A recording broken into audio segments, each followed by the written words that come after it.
అందరికీ మరణాత. ఈ దినము మనము ఒక ప్రాముఖ్యమైన వాక్యము మనము ధ్యానం చేసుకుంటున్నాం.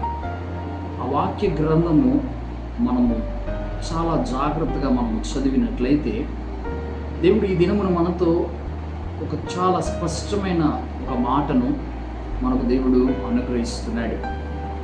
మనం బైబిల్ గ్రంథము చదివినప్పుడు చాలా భక్తితో మరియు దేవుడు నాతో ఏం మాట్లాడుతున్నాడు అనే ఒక ఆశతో మనము చదివినట్లయితే దేవుడు ఖచ్చితంగా మనతో మాట్లాడువాడుగా ఉన్నాడు.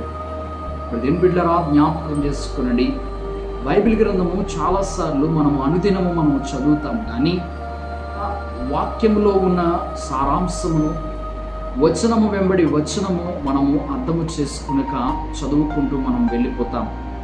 ప్రదేన్ బిడ్డలారా, దేవుడు ఈ దినము మనతో మాట్లాడుతున్న వాక్యము ఏమిటి అని అంటే, వాక్యము ద్వారా ఇక్కడ దావీదు భక్తుడు మనతో మాట్లాడుతున్నాడు. కీర్తనల గ్రంథము 18వ అధ్యాయము 21వ వచనములో మనం చూసినట్లయితే, యెహోవా మార్గములను నేను అనుసరించుచున్నాను. మరలా మనం చదువుదాం. యెహోవా మార్గములను నేను అనుసరించుచున్నాను. భక్తిహీనుడనే నేను నా దేవుని విడచిన వాడని కాను. మరలా చదువుతాను. భక్తిహీనుడైన నేను నా దేవుని విడచిన వాడని కాను.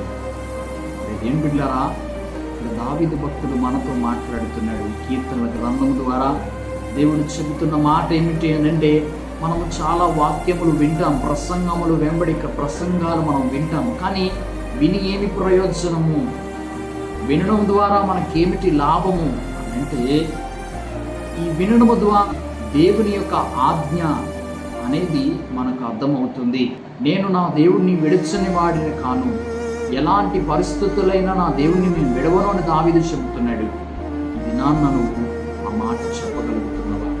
ఈ దినము ఆ యొక్క ఆసక్తి, ఆ యొక్క విశ్వాసము నీకు ఉన్నదా? ఈ ప్రస్తుత కాల దినాలలో యవన బిడ్డలైన వారు దేవుడు కోరుకుంటున్నాడు. ఎందుకు అనంటే, ఆయన కోరుకునేది యవన బిడ్డలు. ఆయన ఎందుకు నీ కొరకు ఆయన ఇంత ప్రాణము త్యాగము చేయడము, ప్రాణము విడిచిపెట్టడము అంటే యవన బిడ్డలకేనా అని అనుకోవచ్చు. అది కాదు, అందరి కొరకు ఆయన ప్రాణం విడవడం జరిగింది. రెండు బిడ్డలారా, కానీ యవన బిడ్డలైన వారికి ఎక్కువ ప్రాముఖ్యత దేవుడు చూపిస్తున్నాడు. యవనులు నా కాడి మోయట మేలు అంటున్నాడు. కాడి మోయడం అంటే ఏంటి? లేకపోతే అది ఎలా సాధ్యము, నేను మోయగలను అనుకుంటున్నావేమో. ఈ దినమును వాక్యమును నీ హృదయంలో మోయడమే దేవుని కాడి. ఈ వాక్యము నీ హృదయంలో పెట్టుకుని నీ హృదయంలో అనుసారముగా కాదు, కానీ నీ వాక్యానుసారంగా నువ్వు నడిచినట్లయితే దేవుని కాడి మోసేవాడుగా ఉంటాడు. ఈ దినము నీకు బైబిల్ గ్రంథం ఏం బోధిస్తుంది, ఏం మాట్లాడుతుంది అనంటే, ఉపదేశము విలువ నీకు చూపిస్తున్నాడు దేవుడి దినమున. ఉపదేశము మనం చాలాసార్లు వింటాం, వాక్య ప్రసంగాలు వింటాం, కానీ మనం ఆచరిస్తున్నామా? ఈ ఉపదేశం వినడం వల్ల నిన్ను ఘనపరుస్తుంది దేవుని వాక్యం. ప్రదేన్ బిడ్డలారా, విన్న వాక్యము విధేయుడవు అని చెబుతుంది వాక్యము. నా జీవితం మారింది ఉపదేశము వల్ల అని అంటున్నాడు యోబు. నిజమే కదా, యోబు జీవితం మారింది ఉపదేశము వల్ల. ఈ దినము మనం వాక్యం వింటున్నాం, కానీ ఆచరిస్తున్నామా? బైబిల్ గ్రంథంలో ఉన్న వారందరూ కూడా వాక్యం విని వదిలేసేయలేదు. బైబిల్ విన్న వాక్యము ప్రతి ఒక్కరు కూడా ఎవరు వాక్యాన్ని విడిచిపెట్టలేదు. విడిచిన వారు వారి జీవితాలు ఏమైనా కూడా దేవుడు స్పష్టంగా మనకు చూపించాడు. కానీ ఈ విన్న వాక్యాన్ని వారు హృదయంలో భద్రపరుచుకుని అటు రీతిగా నడిచిన వారి జీవితాలు ఫలించినట్లు కూడా యోబు జీవితంలో మనం చూస్తాం, దావీదు జీవితంలో చూస్తాం, మోషే జీవితంలో చూస్తాం. వీరందరూ వాక్య అనుసారంగా నడిపించారు. వీరందరూ కూడా వాక్యము అనుగుణముగా నడిచారు, దేవుని చిత్త ప్రకారం నడిచారు. ఈ దినము యవన బిడ్డలమైన మనము దేవుని ప్రకారం, దేవుని చిత్త ప్రకారం మనం నడుస్తున్నాం. ఈ దినము లోకము ఎన్నో శ్రమస్సులు, లేకపోతే ఎన్నో అడ్డంకులు, ఎన్నో యవన బిడ్డలని పడవేయాలని ఎన్నో పన్నాగము సాతాను పన్నుతున్నాడు. అని దేవుడు కోరుకుంటాడు. ఈ లోకములో ఉక్కిరి బిక్కిరి అవ్వకూడదని, ఈ లోకమును నిన్ను వేరుపరిచి ఆయన స్వహస్తాలతో నిన్ను ముట్టుకుని ఆయన పట్టుకుని నిన్ను ముద్దాడాలని అనుకుంటున్నాడు.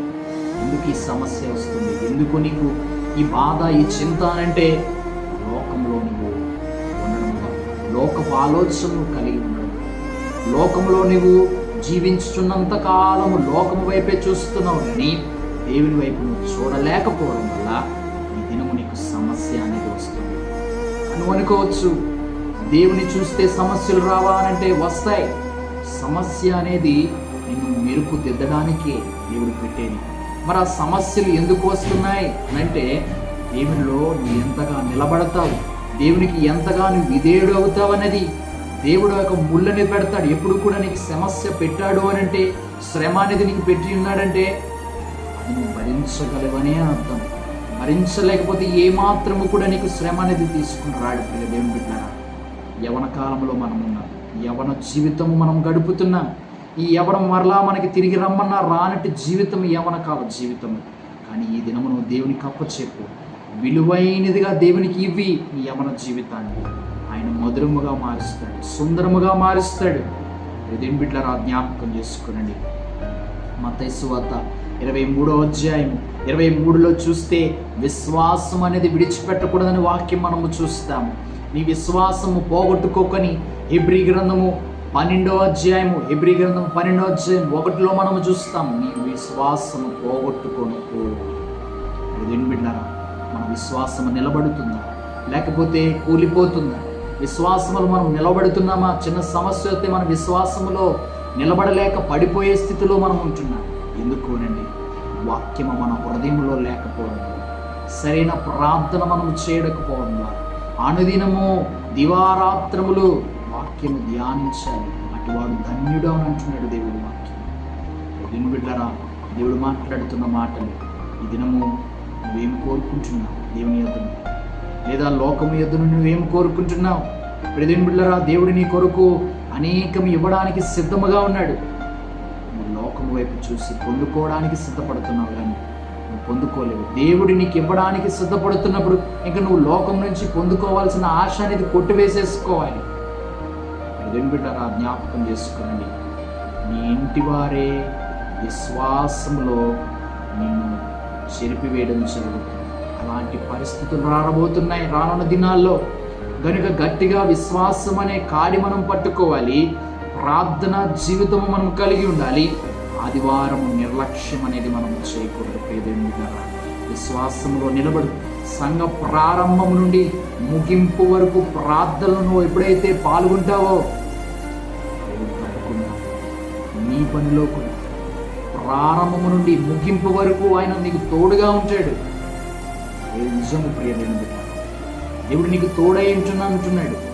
నువ్వు ఎప్పుడైతే సంఘ కార్యక్రమాల్లో, సంఘ ప్రార్థనలో ప్రారంభం నుండి ముగింపు వరకు నువ్వు ఎప్పుడైతే దేవునికి సమయము విలువను ఇస్తావో దేవుడు కూడా నీ పనిలో అంతే విలువ నీకు ఇస్తాడు, అంతే సమయము నీకు ఇస్తాడు.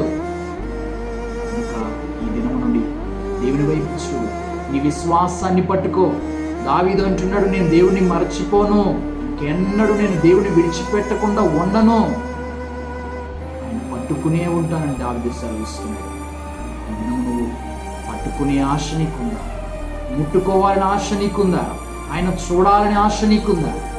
ఆయన నీ కొరకు ఆశపడుతున్నాడు, నీతో మాట్లాడాలని, నీతో ముచ్చటించాలని. కానీ ఈ దినం నువ్వు అవకాశం ఇస్తున్నావా దేవునికి?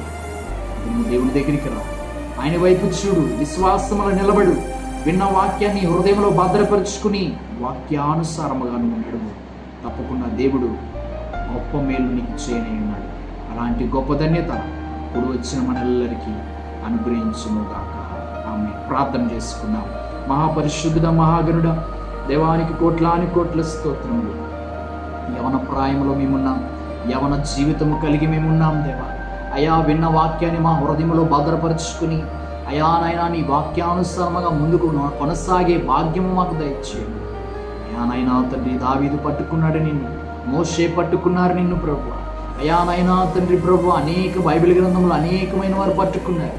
అయా, మేము కూడా నిన్ను పట్టుకుని నిన్ను ముట్టుకుని ప్రభు నాయనా నీతో నాయనా తండ్రి నాయనా ఈ లోకము నుండి వేరువై నీతో ముందుకు కొనసాగే భాగ్యము మా జీవితంలో గొప్ప ఫలింపు మాకు దయచేయండి. యవన ప్రాయంలో మేమున్నాము, పడిపోకుండా మమ్మల్ని నిలవబెట్టుకుని ఈ వాక్యానుసారముగా నడిచే ధన్యత, దీవెన, కాపుదల, నడుపుదల, సావాసం మా ఎల్లరికీ అనుగ్రహించి దీవించును. యేసు నామములో అడుగుచున్నాను మా ప్రియ పరలోకపు తండ్రి. ఆమేన్. అందరికీ మరణాత.